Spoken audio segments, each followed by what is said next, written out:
Letters of Swami Vivekananda, the new edition in 4 volumes. Letter number 461, addressed to Smt Sarala Ghoshal. Smt Sarala Ghoshal, 1872 to 1945, was an educationist, political activist, and social reformer. She was a niece of the poet Rabindranath Tagore, being the daughter of Srimati Swarnakumari Devi, daughter of Devendranath Tagore. She edited Bharati, a Bengali journal through which she began her political activities. Om Tat Sat, Rose Bank, the Maharaja of Bardwan's house, Darjeeling, 6th April 1897. Footnote for Rose Bank. The Maharaja of Bardwan, who held deep reverence for Swamiji, had offered a portion of his residence, known as Rose Bank, for Swamiji's use. Swamiji and his brother disciples stayed at the house of Mr. Banerjee, and the rest of the party stayed at Rose Bank. Footnote ends. Manya Varasu, Honorable Madam, I feel much obliged for the Bharati sent by you, and consider myself blessed that the cause to which my humble life has been dedicated has been able to win the approbation of such highly talented ladies like you. In this battle of life, men are rare who encourage the initiator of new thought, not to speak of women who would offer encouragement, particularly in our unfortunate land. Therefore, the approbation of a well educated Bengali lady is more valuable than the loud applause of all the men of India. May the Lord grant that many women like you be born in this country and dedicate their lives to the betterment of their motherland.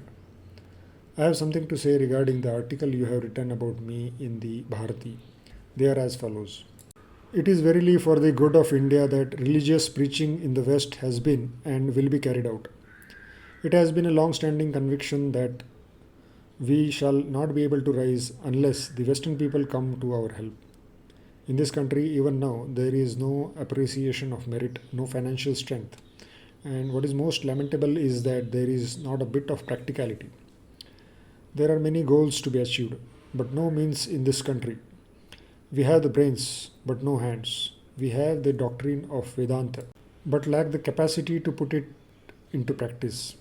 In our books, there is the great doctrine of universal equality, but in our practice, it is full of discrimination.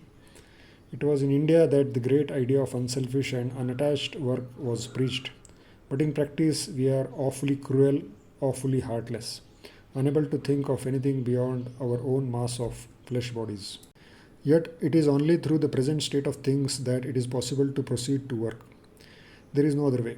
Everyone has the power to judge good and evil, but he is the hero who does not retreat at the sight of the waves of samsara, which is full of errors, delusions, and miseries, who with one hand wipes the tears and with the other unshaken hand shows the path of deliverance. On the one side, there is the conservative society like a mass of inert matter. On the other, the restless, impatient, fire spewing reformer. The way to good lies between the two. I heard in Japan that it is the belief of the girls of that country that their dolls would come to life if loved with all their hearts. The Japanese girl never breaks her doll.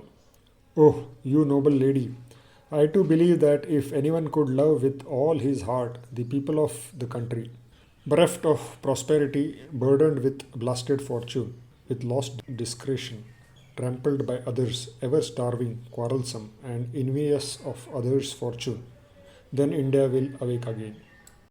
Then only will India awake, when hundreds of large hearted men and women, giving up all desires to enjoy the luxuries of life, will long and exert themselves to their utmost for the well being of the millions of their countrymen, who are gradually sinking lower and lower in the vortex of destitution and ignorance.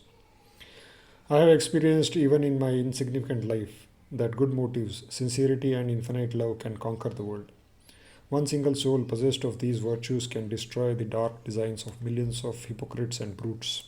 My going to the West again is yet uncertain. If I go, know that too will be for India.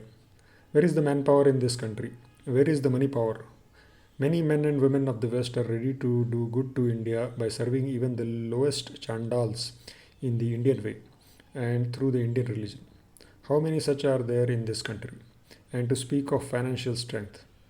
To meet the expenses of my reception, the people of Calcutta made me deliver a lecture and sold tickets. When the expenses could not be met, even in that way, they sent a bill of rupees 300 to me. I am neither blaming nor criticizing anybody for this. I am only emphasizing the fact that our well being is impossible without manpower and money coming from the West. Ever grateful and ever praying to the Lord for your welfare. Vivekananda. Om Tat Sat.